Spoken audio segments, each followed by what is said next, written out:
This is Audible. Marshall's Children. An extract from The Life and Times of the Lord Marshal, by the Lord Marshal of the Tresendari Republic. In the years following the Great Dragon War, as my mind strayed further from matters of military innovation, and more towards other technologies I could set my mechanical mind to, I returned to a project I started a long time ago. During my travels with the Lady Rhea and Lord Lazarus, in the lands of Barovia and the castle of the great Lord Strahd von Zarevich, we came across a Warforged, just like me. His name was Piddlewick, and he was a marvel of engineering and craftsmanship, but unlike me, he hadn't been constructed for military purposes, but as some sort of bizarre and monstrous joke, a kind of court jester designed to make people laugh. He was mute, and quite frankly demented. The fact I have chosen to write a series of memoirs about my own life is a testament to the fact that Warforged are capable of being as neurotic and emotional as any other creature with a brain, and Piddlewick was no exception to that rule. I had never met another of my kind before, and to meet one at long last, only to find him damaged, scared and alone, dressed up like a clown and dancing for our twisted amusement, it was shocking. I promised myself that day that I would do everything in my power to help him, and that was the first day I began pondering the sciences of engineering and artificery.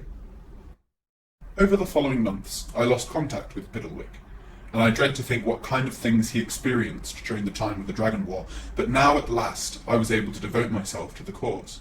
I found him, and I had him brought to my factory on the outskirts of Phandalin. I tried to fix him. I tried for years. No matter what I tried, Piddlewick showed no sign of improvement. I altered his body, giving him a form more like my own. I tried to teach him how to read and write, and I experimented with all kinds of technological and magical trickery to help him ease his troubled mind. But in the end it became clear. The malfunction lay not in his mechanical components, nor in the magics binding him to his form, but in his human brain, the one organic component, the only thing with which I had no expertise, that no one I knew could claim to be an expert in. The organic humanoid form is fragile. That much is obvious, otherwise machines like myself would never have been constructed, and the brain is the most confusing, most poorly understood component. So I decided, rather than attempting to fix his brain, I would find a way to replace it. An old friend, Mordenkainen, has spoken to me once about a kind of crystal, capable of being imbued with detailed information, capable of holding an incredible amount of magical power. Together, using my growing influence as the Lord Marshal of the Republic, and with Mordenkainen's far-flung contact in the world of magics, we were able to procure several of these crystals, and so began our infamous experiments. I had already mastered the art of constructing automata. The form I had built for Piddlewick became a blueprint for dozens, and eventually hundreds of machines, which had gone on to serve as weapons for our newly founded military, or were working as labourers in some of the more dangerous and hostile areas of Tresendar, and further afield. I had never wanted to give these automata brains of their own. I could not think of anything more cruel, to take a sentient creature and pull out its brain, only to force him into an eternity of servitude. No, these machines are about as conscious or intelligent as your average brick wall, but they can perform routine tasks and follow orders with incredible efficiency. What Piddlewick became was something different. Using his damaged brain, we performed a strange and unique ritual, one of a techno-sorcerous nature almost certainly never carried out before or since, and attempted to transfer his consciousness from one vessel to another. What came next was a shock to Mordenkainen and I both, as the procedure seemed to work, but immediately had consequences that Tresendar paid dearly for. What we hadn't taken into account was that the crystals we were using were intensely magical in nature, and through them all manners of powers could be channeled. Having spent untold years in torturous agony, Piddlewick found himself imbued with unbelievable power, and tore himself free of its restraints. He killed several workers in my factory, managed to disarm me, and left the facility, leading to what is now known as the Awakening Crisis to the people of Tresendar. Piddlewick left a trail of death and destruction running halfway through the city of Phandalin, brushing aside the town's guardsmen and any citizen who dared to stand in his way. It was only a few hours later when I led a force of Styxgardian housecarls into the city, alongside Mordenkainen, King Lazarus, Emperor Balakalastein, and Lady Rhea, that I was able to bring him to bear and destroy him for good. Many say I should have learned my lesson there, but I didn't. I had realised my mistakes, and I would improve upon them. Piddlewick had broken down thanks to an eternity of suffering. No wonder the power manifested in him was dark by nature. Instead, I experimented with transferring elements of my own consciousness into crystal form. This was a risk, I know that, but one I believe has panned out for the best. 3 months later I made my attempt and it worked. I survived. I worked hard to replace the rest of my components and I learned to temper my newfound magical abilities. Clearly this was possible. Soon I began experimenting with making copies, trying to transfer information from one crystal to another without damaging the original. And after years of experimentation, failures and setbacks, I succeeded. The first of my children was born. He was almost indistinguishable from me in thought and speech, and yet there were differences. He was softer, more emotional.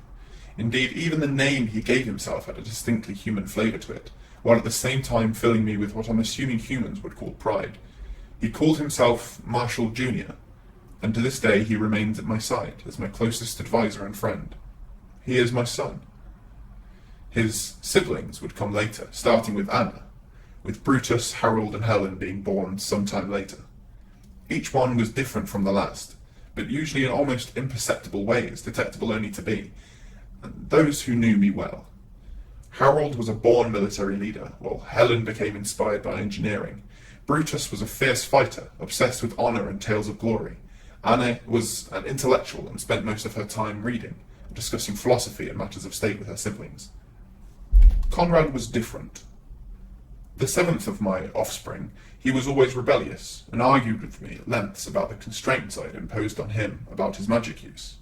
Eventually, though, word got out about my newest experiments, and those reading this will now know about the infamous High Council meeting gathered to discuss the future of my progeny. Eventually it was agreed that I would father no more children, but I could continue my experiments into improving the rest of my automata, as long as they were no longer capable of using magic. My children, dismayed at the outcome of the meeting, began to distance themselves from me. We had always been a family as close as any other, but to hear me talk about them in the public forum as if they were chattel, property, had soured our relationship. Harold was the first to leave, joining the Styx Guardian housecarls as a military advisor and champion. Soon after, Helen was transferred away from me, now working as an engineer for one of the companies building houses in Thundertree, and Conrad left to serve as the court mage and chief advisor to Lord Nighthill, steward of Styxguard. Brutus simply disappeared one night, without a trace. Anna was the saddest of all, however. She had devoted her life to the study of the humanities, philosophy, politics, and literature. She had dreamed of a life in the public eye, but now she found herself the focus of so much hate and anger. I found her in her chambers one night, her chest cavity torn open and her soul crystal shattered in her bare hand. Thankfully, Marshall Jr.'s opinion of me never soured, and although he still longs for the days when our family was together and still in contact, he still continues to work closely with me each day, as I continue to dedicate my life to the betterment of Trezendari society. I often ponder what may have been, had the council voted differently, and judged my children worthy of that all-important title of personhood.